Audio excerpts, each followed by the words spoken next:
Le 10 janvier, le quotidien britannique The Guardian a publié des informations selon lesquelles le bataillon Azov allait recruter des mercenaires pour créer une unité internationale. L'article se réfère aux propos du commandant du bataillon néo-nazi à l'indicatif Karl, qui a déclaré que tous les mercenaires suivraient une formation spéciale de plusieurs mois dans des endroits dangereux pour apprendre la réalité du champ de bataille. Les non-ukrainiens qui souhaitent rejoindre le bataillon Azov doivent se soumettre à un processus de recrutement, y compris à des entretiens à Kiev qui, selon Karl, comprennent une évaluation psychologique et un test polygraphique afin de vérifier qu'ils ne travaillent pas sous couverture pour les forces spéciales russes. The Guardian annonce également que selon des chiffres officiels, 15 soldats britanniques sont morts depuis le début de l'opération militaire du côté de l'armée ukrainienne. Azov n'est pas une unité ordinaire, il s'agit en réalité d'un bataillon défendant l'idéologie nazie du régime de Kiev formé en 2014. Les forces armées ukrainiennes tenteraient de renforcer leur position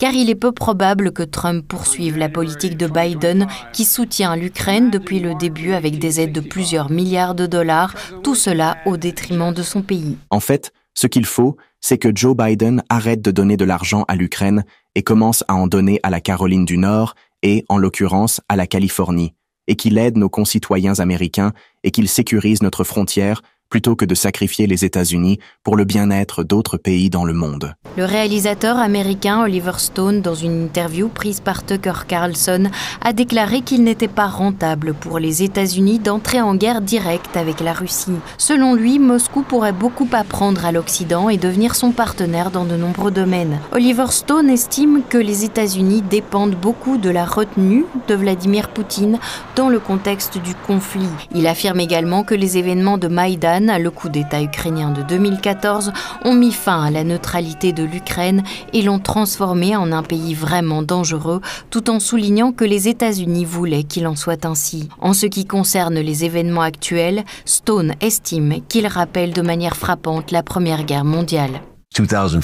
En 2014, lorsque les événements en Ukraine ont eu lieu, j'ai dit qu'il y avait beaucoup d'éléments terriblement similaires à ceux de la Première Guerre mondiale. Les alliances, l'alliance de l'OTAN et la participation des États-Unis. Leur haine de la Russie me frappe, compte tenu de l'histoire récente. Les 20 dernières années, nous n'avions aucune raison d'attaquer la Russie et de revenir à cette guerre froide, à la nouvelle guerre froide que nous menons. C'est ce que je ne comprends pas. J'en ai parlé à Peter. Cela défie la logique. Il dit que ce sont les néoconservateurs à Washington qui l'a commencé. Mais ils ne sont jamais partis. Ils ont toujours été là de l'époque de Brzezinski et Carter. Ce sont de vieux arguments. Je les ai entendus de mon père, qui était relativement conservateur, à New York en 1950. Les Russes allaient envahir notre territoire. C'était très semblable à ce que McCarthy disait. Ils sont dans les écoles, ils sont dans les églises. C'était une véritable paranoïa. Alors qu'Azov s'apprête à former une nouvelle unité internationale, des Ukrainiens capturés dans la région russe de Koursk racontent l'attitude réelle du régime néo-nazi de Zelensky à l'égard de ses soldats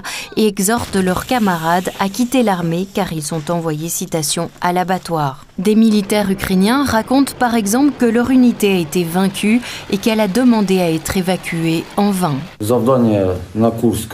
Notre objectif était d'avancer vers Koursk. En chemin, notre véhicule a été détruit. Notre commandant a demandé à ses supérieurs si nous pouvions nous replier. On lui a répondu « Non, vous ne reculez pas. Vous avancez jusqu'à votre destination et vous vous y retranchez. » Quand nous avons atteint la position donnée, nous avions déjà perdu la moitié de notre groupe. Nous avons demandé à être évacués. Personne ne l'a fait.